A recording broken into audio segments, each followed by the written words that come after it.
My father was an original season ticket holder, one of the first, and as such, in 1976, when I was actually 20 years old, I started going to the Seahawks games in the Kingdom. My dad was a total workaholic, successful entrepreneur, and he wasn't home very much. And of course, that was the 60s, a lot of times how men were. And but Dad was such an avid football fan that we would sit and watch football every Sunday. And so in 1985, when my dad came down with colon cancer, we didn't know for a long period of time if they had gotten all the cancer out because the technology wasn't there. His spirits were down because he couldn't go to the games because he was in the hospital. And I thought, I wonder if the Seahawks would do something for him. And so I called up the Seahawks office and I got a hold of their customer service and asked them about if they would do anything for my dad. And like a poster, would they sign a poster or something so that I could put up in his hospital room? I showed up about 4 or 5 days later, and I went into the lobby, and that's when they were in Kirkland. And I went into the lobby, and there they had this amazing poster signed by probably 50 players. It was amazing. And so as I was talking to the community outreach person at the front desk in the reception area, and they were asking how was he doing, who came out of the back office but Coach Chuck Knox came out at the time.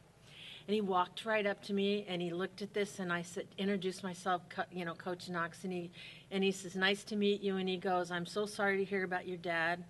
And then he looked down at the poster and he says, is that all we're doing for Al? His name was Alan.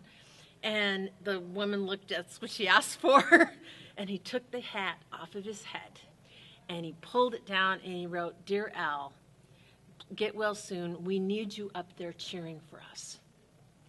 That's where I realized in my life how important the fans were to the Seahawks.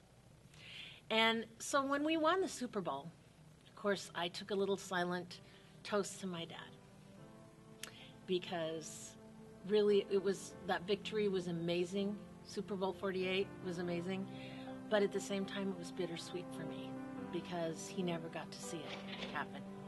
So I'm going to ask you this question. Yes. If you had 5 minutes with your dad, what would you say to him? Now you're going to make me cry.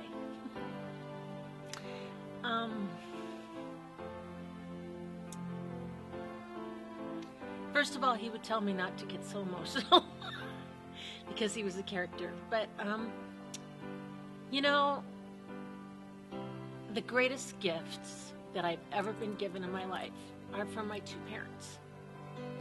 And they were all defined by my experiences in my life and the opportunities that I made from them.